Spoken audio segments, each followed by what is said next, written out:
Hidup itu bukan gimana caranya jadi orang baik, tapi gimana caranya bahagia. Dan katanya Epikuros, bahagia itu apa?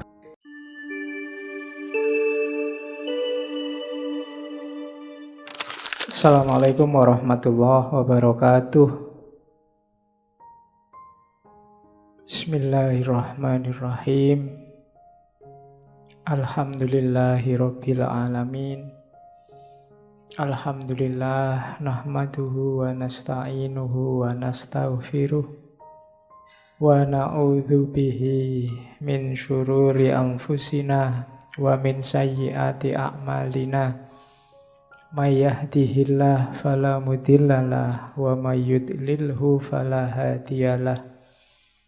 Allahumma sholli wa sallim wa barik ala habibina wa syafi'ina Sayyidina wa maulana Muhammadin wa ala alihi wa ashabihi wa ala manittaba'al huda ila yaumil qiyamah. Amma ba'du. Bismillah, mari kita lanjutkan ngaji filsafat kita. Malam ini kita masih ada di Yunani, sekitar abad ke-6 sebelum Masehi. Tema kita malam ini seorang filosof yang namanya Epicurus, atau ada yang membaca Epikuros. Nanti punya aliran namanya Epicureanism. Ajaran-ajaran Epikuros itu dianggap ajaran yang hanya mengejar kesenangan. Tapi sebenarnya enggak sekedar itu. Enggak sekedar itu. Jadi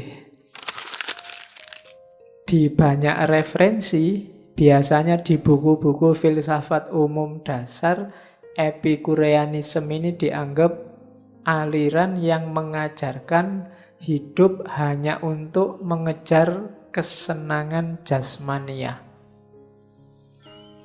Kalau di kamus itu saya lihat definisinya, seorang Epikurean itu a person who devoted to refined sensuous enjoyment, especially good food and drink. Jadi definisinya agak dangkal. Jadi Epikurean itu orang yang hidupnya didedikasikan untuk cuma nyari kesenangan saja. Sebenarnya tidak salah definisi itu, tapi kalau tidak dijelentrehkan apa maksudnya kesenangan dalam filsafatnya Epikuros, orang bisa salah paham. Dianggapnya orang hidup ini cuma untuk senang-senang. Ya hidup itu memang nyari senang, kalau pakai teorinya Epikuros ya. Nyari kesenangan itu sah, manusiawi, bahkan harus. Apa ada orang yang hidupnya nyari susah? Kan nggak ada. Cuma orang sering salah pakai. Nyari seneng itu boleh, tapi kalau hanya untuk seneng-seneng itu beda kan konotasinya. Jadi hiduplah untuk mencari kesenangan, tidak apa-apa, tapi jangan hidup hanya untuk senang-senang. Konotasinya beda antara nyari kesenangan dengan senang-senang belaka. Nah, kalau Epikuros itu yang nyari kesenangan ini. Kalau ada yang berani angkat tangan, siapa yang mau nyari susah dalam hidup? Tidak ada. Itu yang ditangkap oleh Epikuros. Epikuros ini filosof pasca Sokrates. Dan gagasan awalnya mirip kayak kelompok sinisme. Dia di awal sinis pada pikiran-pikiran Sokrates, Plato, dan murid-muridnya. Kalau Sokrates, Plato, dan murid-muridnya kan mikir keras luar biasa untuk mencari gimana caranya jadi orang baik. Dan itu diketawakan oleh Epikuros. Ndak lah, ndak manusiawi yang kayak gitu. Hidup itu bukan gimana caranya jadi orang baik, tapi gimana caranya bahagia. Dan katanya Epikuros, bahagia itu apa? Bahagia itu seneng. Rumusnya simple. Kalau kalian, saya ini bahagia sekali, tapi kok sumpek terus nangis, terus ndak ada orang percaya kalau kalian bahagia. Definisi paling simple kalau ada orang tanya, bahagia itu apa? Senang. Awal dan akhirnya bahagia itu senang. Yo kalian bisa lah berteori ndaki-ndaki, bahagia adalah sampai sak buku itu kan kemarin bahagia. Makanya Epikuros tidak saya masukkan dulu waktu sesi filsafat kebahagiaan, karena langsung buyar konsep idealmu. Ya, karena bahagia bagi Epikuros terlalu banyak teori. Bahagia itu seneng, titik. Ya nanti kita jelaskan apa itu seneng. Jadi kan kemarin bahagia itu utama itu nyari perilaku di antara dua ekstrim dan seterusnya. Wis keruwetan. Meskipun di antara dua ekstrem, kalau kamu sumpek itu namanya nggak bahagia. Kalau kita ndak tenang itu namanya ndak bahagia. Jadi awal dan akhirnya bahagia itu seneng. Itu Epikuros. Jadi ya mungkin nanti di sini saya pakai kalimat kebahagiaan, tapi bacalah kebahagiaan itu sebagai kesenangan. Ngaji filsafat ini membahagiakan nggak? Ya Pak, membahagiakan, cuma saya sering sumpek, nggak paham-paham, saya kadang hujan juga males, rasanya kok, itu berarti nggak bahagia kamu ngaji filsafat. Ciri paling gampang, kamu nggak seneng. Kuliah itu menyenangkan nggak? Kuliah itu membahagiakan nggak? Yo, bahagia sih Pak, saya bisa kuliah. Tapi kok yo masuknya jam 7, dosennya nyebeli kabeh, terus itu namanya nggak bahagia kamu kuliah. Parameternya apa? Kamu tidak seneng. Kalau seneng itu kan kuliah jam 7, setengah 7 kamu sudah nunggu. Dosen ini tak tunggu ini, setengah 7 masuknya jam 7. Ya buktinya kan kamu ya kuliah jam 7 datangnya setengah 9. Prinsipnya gampang, yang penting kita absen. Kan sering begitu. Berarti kuliah itu tidak membahagiakanmu. Buktinya apa? Kamu tidak seneng. Jadi, dan itu konsep dasarnya Epikuros. Nah, cuma jangan dikira seneng-senengnya Epikuros itu seneng-seneng yang berhenti di kepuasan fisik. Terus, ini rumusan utama filsafatnya Epikuros. Katanya Epikuros, apa sih yang paling utama dalam hidup? Kebijaksanaan. Kebijaksanaan yang paling utama apa? Bijaksana dalam mengejar kenikmatan. Kenapa kok mengejar kenikmatan? Karena diakui atau tidak diakui, kita hidup ini mencari kenikmatan. Yo bahasa kasarnya nyari seneng, nyari enak. Saya bilang tadi di awal. Kalau kamu tanya, nikmat itu apa? Nikmat itu ndak ada rasa sakit, ndak ada rasa galau, ndak ada rasa sumpek. Jadi ndak ada netral ya. Kalau kita nggak sumpek, nggak galau, itulah nikmat. Ndak bisa seneng, ndak seneng, dan biasa. Hidup isinya cuma dua, seneng atau ndak seneng. Biasa itu termasuk seneng berarti. Kamu nyaman. Zona nyaman itu kan standar biasa. Dan kamu seneng, kerasan di situ. Jadi berarti apa? Nikmat itu kalau tidak ada rasa sakit, nggak ada ganjelan, nggak ada gelisah. Itulah nikmat. Jadi rumusannya nggak perlu terlalu jelimet. Kenapa kok pakai definisi negatif? Karena pakai definisi positif akan susah. Coba aja. Nikmat itu Pak, kalau kita bisa ketawa, akeh tunggale. Banyak orang ketawa, malah ketawanya hasil dari stres. Itu kan tidak nikmat. Banyak orang senyum, tapi senyumnya bukan karena dia senang, tapi karena basa-basi. Karena kalau ketemu saya mungkin kamu janjinya lagi sumpek. Wah, ketemu Pak Faiz terpaksa harus senyum nih. Kan gitu. Berarti kan nggak karena seneng itu terpaksa. Sama-sama senyumnya. Nah, kan susah. Memang karena seneng dan nikmat itu hubungannya sama rasa. Saya sering bilang rasa itu memang sukar didefinisikan secara positif. Jadi secara lurus mendefinisikannya apa? Secara negatif. Kalau nggak ada yang ganjel, nggak ada yang galau, lancar, itulah nikmat. Jadi keutamaan hidup itu kalau bijaksana, dan kebijaksanaan itu nggak usah ruwet-ruwet mikir macam-macam. Kebijaksanaan untuk menemukan, untuk ngopeni apa yang kita senangi. Jangan sampai kita salah milih. Maka butuh kebijaksanaan. Misalnya teh atau air putih, kan selalu dikasih saya dua ini. Mana yang paling bikin aku seneng, itulah nanti yang tak ambil. Untuk bisa milih ini, bikin kebijaksanaan. Saya harus noleh sini apa noleh sana, kira-kira lebih nikmat mana. Nah, itu kan milih mesti. Antara sana apa sini. Mungkin nikmat sana, cuma urusan yang lain saya harus lihat ke sini. Nah itu maka saya, ya karena kalau ke sana nanti habis ngaji aku kangen.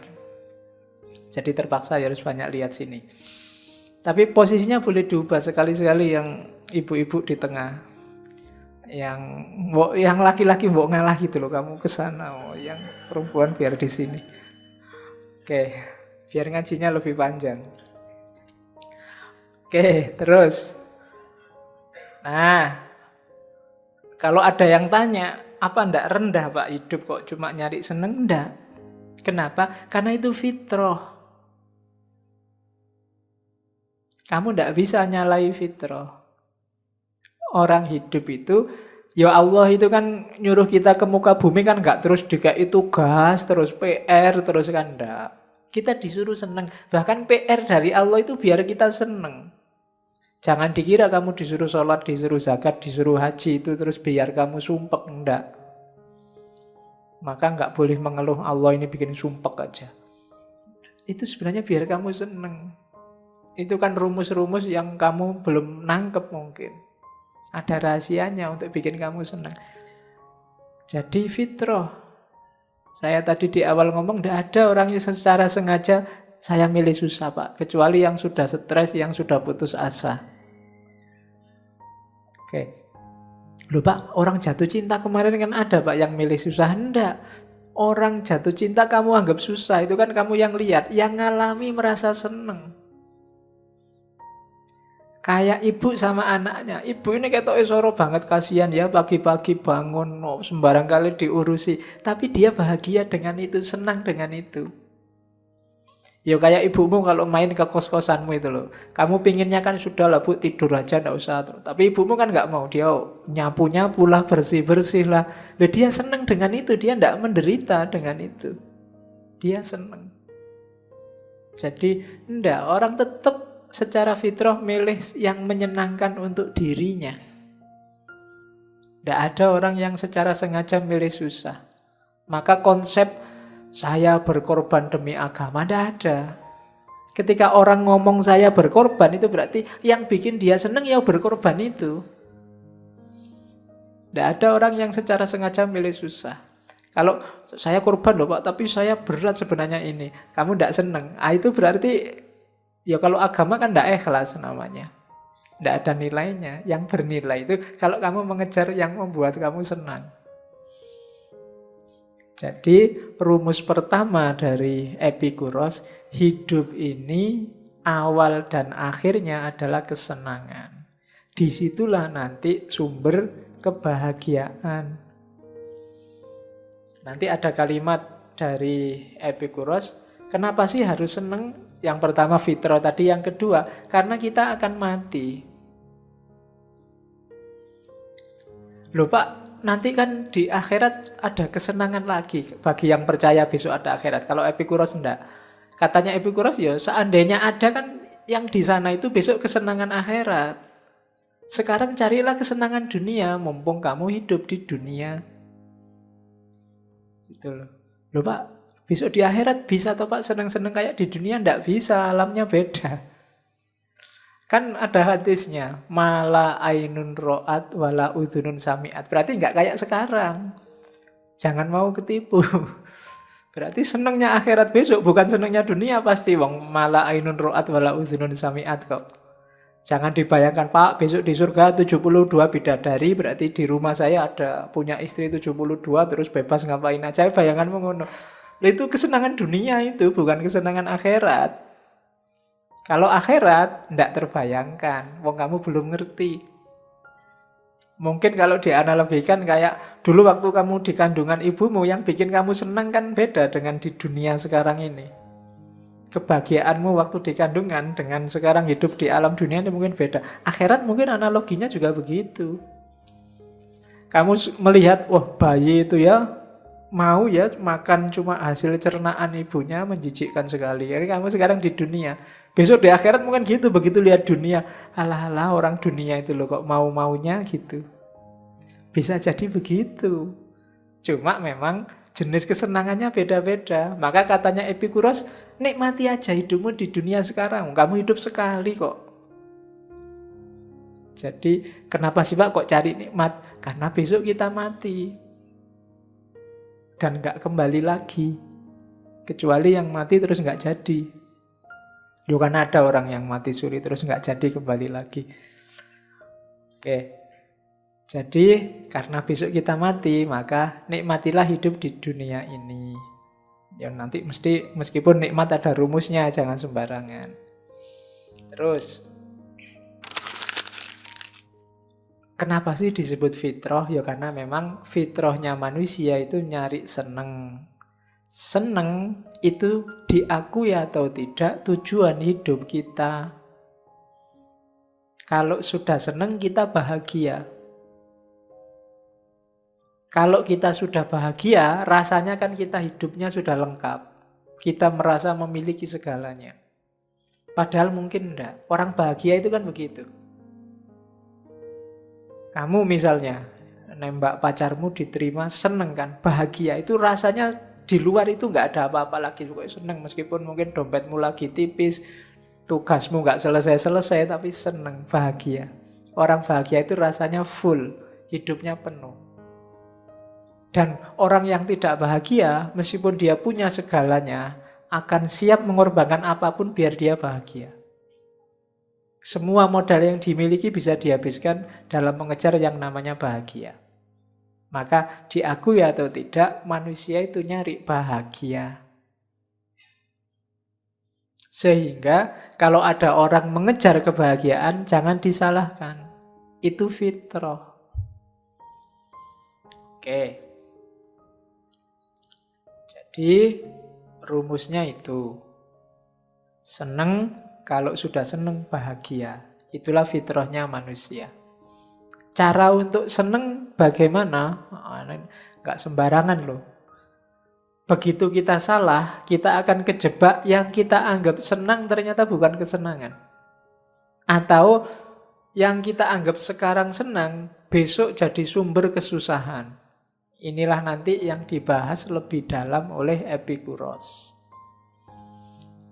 Jadi hiduplah secara benar, nanti kamu senang. Kita lihat sekarang. Kita lihat ya sumber kebahagiaan sekarang.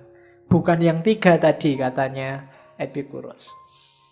Untuk sampai pada bahagia, kita kan harus senang.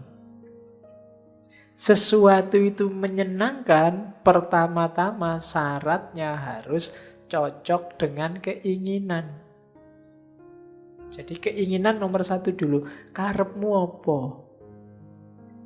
Cita-citamu apa? Keinginanmu apa? Sumbernya bahagia dan senang dari situ. Kalau keinginan saja kamu tidak jelas, jangan mimpi bisa senang. Pinginmu itu apa sih? Tidak tahu ya Pak, saya pingin apa? Ya nggak mungkin kamu senang. Karena kesenangan itu ketika keinginanmu terpenuhi. Kalau keinginanmu terpenuhi, kamu senang. Kalau sudah senang, bahagia. Tapi kalau keinginanmu tidak terpenuhi, kamu akan susah, tidak mungkin bahagia. Maka pertama-tama Ayo menata keinginan. Kenapa ada orang kecewa, kenapa ada orang galau, kenapa ada orang putus asa, kenapa ada orang sumpek dalam hidupnya? Karena yang terjadi tidak cocok sama keinginannya. Maka rumus pertama untuk orang bahagia, manajemen keinginan. Oke, jadi kalau keinginanmu melampaui batas yang seharusnya kamu inginkan, kamu akan sumpek. Maka ayo dirumuskan keinginan. Katanya Epikuros, keinginan itu jenisnya 3. Ada natural necessary, ada natural unnecessary, ada unnatural. Natural dan wajib, alamiah dan wajib. Ada alamiah yang tidak wajib, ada yang tidak alamiah. Alamiah wajib itu harus kita penuhi kalau kita ingin senang.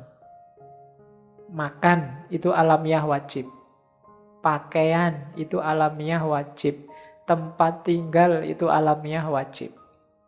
Orang menyebutnya kebutuhan primer. Kalau ini harus kita penuhi. Mandi itu sebenarnya alamiah wajib. Maka jangan sampai kamu nggak mandi. Apalagi sampai berhari-hari. Ya. Ayo. Pengalaman juga ada, jangan-jangan. Jadi mandilah. Ya di samping kasihan tetanggamu, ya kasihanilah tubuhmu. Hidungmu maksudnya. Jadi natural, necessary, alamiah dan wajib. Ini penuhi. Kalau ini jangan dipending. Makan itu alamiah wajib. Tidak usah bersumpah saya tidak makan, Pak. Ya tidak, harus makan. Puasa boleh tapi harus buka puasa. Karena ini kebutuhan alamiah wajib. Begitu kamu langgar, kamu akan sumpek sendiri nanti. Baju itu termasuk alamiah wajib. Penutup tubuh. Kalau nggak kamu tutup, ya kamu akan galau sendiri. Ya coba aja nggak ditutup. Jadi natural, necessary. Yang kedua, ya yang alamiah tapi levelnya yang unnecessary. Unnecessary itu ya bahasa Indonesianya ndak wajib atau ndak sampai segitunya lah. Makan itu wajib, tapi makan yang mewah di restoran kelas tinggi itu unnecessary. Ya kalau levelmu nyampe ya dipenuhi aja, kalau nggak nyampe jangan dipaksa. Rumah itu, tempat tinggal itu natural. Setiap orang butuh naungan, butuh tempat tinggal. Tapi rumah mewah kelas apartemen itu unnecessary. Nggak harus begitu, yang penting punya rumah, punya kos-kosan, jelek juga nggak apa-apa. Bocor-bocor dikit nggak apa-apa, asal kamu masih punya rantang apa timba. Buat nampung, kan malah enak, ada musiknya buat meditasi. Loh itu kan kalau hujan kan ritmenya mesti teratur, itu kan kamu bisa meditasi dengan suara embermu yang kejatuhan air. Ya, manfaatnya di situ. Nggak harus yang mewah. Yang mewah boleh kalau memang kamu mampu, tapi itu unnecessary. Apalagi nggak mampu dipaksakan, itu malah nggak boleh. Terus ada yang unnatural, tidak natural. Ya banyak. Tidak natural itu misalnya harus punya kekuasaan, harus jadi gubernur, itu tidak natural. Harus punya pacar cantik, tidak natural. Harus banyak yang tidak natural kalian. Jadi natural necessary, natural unnecessary, unnatural. Hati-hati dengan keinginan yang tidak natural. Kalau tidak penting banget, mending tidak usah. Pak, saya ingin terkenal sekali, Pak. Jangan. Terkenal itu nggak natural. Tapi saya ingin jadi artis, boleh. Tidak apa-apa. Tapi terkenalnya itu jangan jadi keinginan. Biasanya yang tidak natural ini sumber kekecewaan. Sumber sumpek. Pak, saya ingin tersohor sekali, terkenal, semua orang ngerti saya gitu loh Pak. Kelihatannya nyaman, tapi karena dia tidak natural, di titik tertentu dia akan jadi sumber masalah. Mending tidak ada orang kenal kamu mungkin. Itu yang sering bikin saya sumpek. Saya ada langganan angkringan itu sekarang sudah jarang tak datangi. Gara-gara yang angkring ngerti sekarang kalau saya dosen. Awalnya aku santai wae, begitu ada mahasiswa datang, wah Pak Faiz, salaman cium tangan, salamat wis.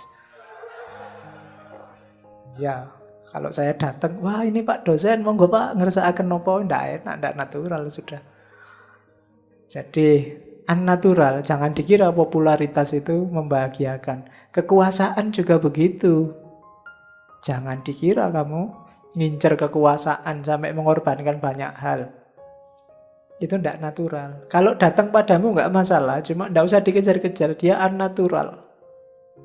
Nggak usah fokus ke situ maksudnya. Karena begitu dia kamu inginkan, dia akan jadi sumber kekecewaanmu. Kalau yang natural necessary, boleh kamu inginkan kalau memang dalam ring kekuatanmu, kapasitasmu. Kalau yang natural necessary, harus kamu inginkan. Biar kamu tidak ketipu. Jadi penataan pertama itu, ingatlah kategori-kategorinya. Jangan sampai kamu kebalik. Yang natural necessary dikorbankan untuk yang unnatural. Rumahnya dijual biar bisa sukses jadi lurah apa jadi camat. Nah itu unnatural unnatural disasar dengan mengorbankan yang natural necessary. Hasilnya bisa bunuh diri, bisa bikin stres luar biasa. Jangan dibalik. Jadi dahulukan yang memang primer. Yang sekunder, tersier ya tetap rankingnya belakangan. Oke. Ya punya pasangan ya, cuma harus cantik apa biasa-biasa saja itu kan sekunder dan tersier belakangan. Yang penting laku dulu, baru nyari itu. Itu kan logikanya begitu. Jangan dibalik. Nah kalau kamu targetnya tinggi dulu, nyari yang putih, yang rambutnya panjang, ya, tapi ra entuk-entuk. Padha wae itu, yang unnatural diuber sementara yang natural necessary ditinggal. Yang wajib, sing penting kan ono. Nah, perkara kualitas belakangan. Ya. Oke, jadi contohnya begitu. Karena ada orang kan yang ngejar kualitas sampai umur sekian puluh tahun tidak nikah-nikah. Yang penting kuantitas. Kualitas kan bisa diatur belakangan. Ya kalau kamu kaya ya operasi plastik kan bisa. Loh, kalau butuh plastik di rumah saya banyak. Terus. Rumusnya tadi ya. Yang pertama, kalau ingin hidup senang, abaikan keinginan ketiga. Fokuslah keinginan pertama. Jadi fokusmu itu gimana caranya kebutuhan primermu terpenuhi cukup. Kemarin bulan lalu beberapa sesi kita ngomong para sufi. Persis inilah yang dilakukan para sufi. Untuk dunia, kejarlah yang primer saja. Setelah itu ayo kita ngejar akhirat. Bahwa nanti yang nomor 2 sama nomor 3 datang, ya silahkan aja, cuma tidak jadi fokus lagi. Datang ya biar datang aja dan nggak terikat dengan itu. Nggak butuh kaya, nggak butuh terkenal, nggak butuh banyak yang suka, nggak penting. Tapi kalau itu datang, ya biar aja datang. Kita nggak terikat sama itu. Jadi untuk dunia, penuhi yang nomor 1 saja. Kalau yang nomor 2 itu rumus kedua. Kita boleh memenuhi keinginan kedua asal tidak kontraproduktif. Kontraproduktif itu kita pinginnya seneng malah sebaliknya. Jadi susah. Punya rumah saja cukup. Tapi karena kita mengejar rumah yang mewah, akhirnya kita utang. Begitu kita utang, ya benar kita punya rumah mewah. Tapi tiap hari nggak bisa tidur. Mikir bayar utang. Itu namanya kontraproduktif, rumus kedua. Boleh sih kamu memimpikan level kedua yang natural unnecessary, tapi hitunglah jangan sampai hasilnya justru sakit, bukan seneng. Kalau hasilnya malah sakit, itu berarti keliru. Wong tadi kita nyari seneng kok biar bahagia. Logika ini mungkin boleh dipakai bagi perempuan-perempuan yang mau poligami, mau dipoligami. Istri satu itu primer, cukup. Tapi istri 2, 3 itu unnecessary. Kalau hasilnya hanya sumpek, gegeran, galau, ya mending nggak usah. Itu namanya bunuh diri. Pakai rumusnya Epikuros loh ya. Jadi harus dihitung beneran. Mau nambah satu lagi, tapi kok hasilnya tawuran tiap hari, oh, sumpek aku. Berarti jangan. Kalau kamu nekat, itu namanya nggak jadi seneng, jadi sumpek. Jangan. Ya apa-apa kamu harus pinter ngitung ini. Kalau di Epikuros rumusnya jangan sampai menimbulkan sakit, itu aja kuncinya. Kalau menimbulkan sakit berarti enggak. Terus keinginan yang unnecessary yang nomor 3 itu biasanya senengnya sebentar, tapi dalam jangka panjang akan melahirkan kecewa, tidak puas, tidak nyaman, bahkan kesehatan yang rusak. Ya kayak makanan mewah tadi, makan di restoran, junk food tiap hari. Sekarang enak, tapi dalam jangka panjang kesehatanmu jatuh. Terkenal, enak, tapi dalam jangka panjang mungkin kamu akan banyak kecewa, banyak disusahkan oleh keterkenalanmu. Karena kamu terkenal, terpaksa kemana-mana kamu mikir penampilan. Masa orang terkenal kok kayak gini? Bajunya harus bagus dong, harus tampilnya enak dilihat dong, harus malah mahal, malah menyusahkan. Sukses juga begitu. Sudah terlanjur kamu mengejar kesuksesan materi, begitu kaya luar biasa, ya kayak tadi kamu jadi sumpek sendiri. Melindungi hartamu, mengembangkan hartamu, muter modalmu, dan seterusnya. Harusnya orang hartanya lebih banyak itu kan lebih santai. Tapi dalam kenyataannya, yang hartanya lebih banyak, lebih capek, lebih sumpek. Itu karena cara berpikirnya mengabaikan yang natural necessary, fokusnya pada yang unnatural atau yang unnecessary. Jadi keinginannya harus ditata. Terus, ya penataan itu tidak hanya memperhatikan sekarang, tapi juga jangka panjangnya. Jadi, tatalah keinginan. Kuncinya orang bahagia yang pertama. Dari keinginanmu yang beres, keinginanmu yang mudah dipenuhi, berarti segera kamu akan sampai pada kebahagiaan. Tapi kalau keinginanmu susah dipenuhi, ya masih lama bahagianya. Terus, setelah keinginanmu beres, sekarang baru kamu ngitung kesenangannya. Oke, kayak tadi ya, kesenangan itu fitrah. Kamu nggak usah galau kalau, Pak, saya itu kok pingin seneng terus ya, Pak. Ya memang itu manusia, nggak ada manusia kok pingin susah. Kalau kamu bilangnya, Pak, dalam hidup saya mau susah, Pak. Oh itu, ya dibawa ke rumah sakit jiwa. Nggak ada orang yang kok cita-citanya susah. Itu fitrah. Nah, ada beberapa catatan dari Epikuros. Yang pertama apa?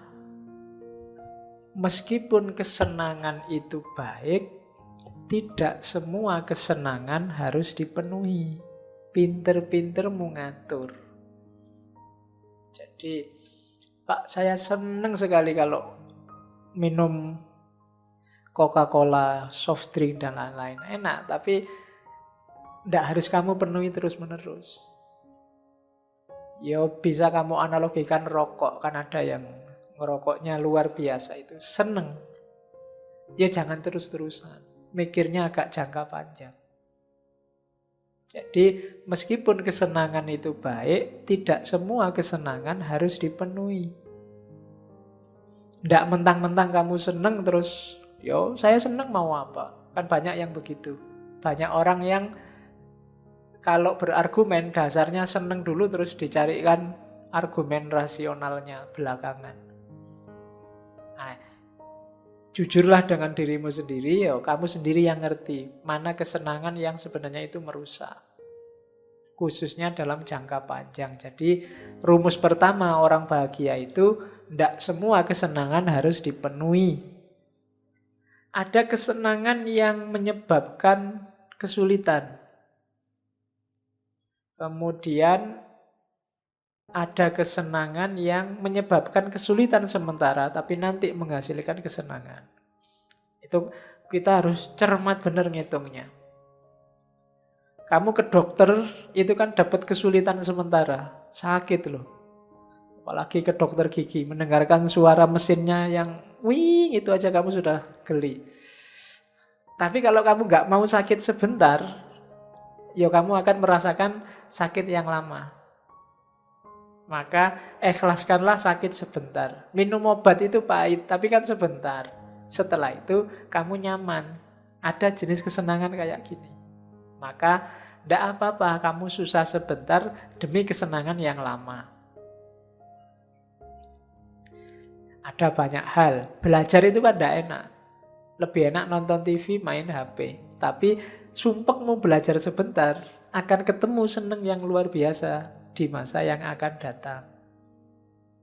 Jadi tidak apa-apa kamu sumpek sebentar hari ini. Ngaji kayak gini masa enak? Ya kan? Kamu mending di luar nongkrong, ngobrol, main gitar. Tapi tidak enak sebentar, mungkin besok ada senengnya. Masih mungkin ya kalau ngaji. Ya kan aku tidak ngerti konteks hidupmu masing-masing. Kamu sendiri yang bisa ngitung. Kok besok kamu malah menganggap ini hasilnya sumpek, ya jangan ngaji. Pak, saya ngaji filsafat itu tambah stres, Pak, tiap hari mikir yang aneh-aneh. Loh ya jangan ngaji. Kalau kamu tetap ngaji, itu namanya bunuh diri. Nyari sumpek, wong hidup itu nyari seneng kok. Malah kamu nyari sumpek. Jadi, itu rumus selanjutnya lebih baik membatalkan satu keinginan daripada berupaya terlalu keras mendapatkan keinginan itu sampai mengorbankan banyak hal yang lebih penting. Itu juga rumus selanjutnya. Jadi ya lebih baik nggak nonton sepak bola daripada besok dimarahi dosen karena nggak masuk kuliah.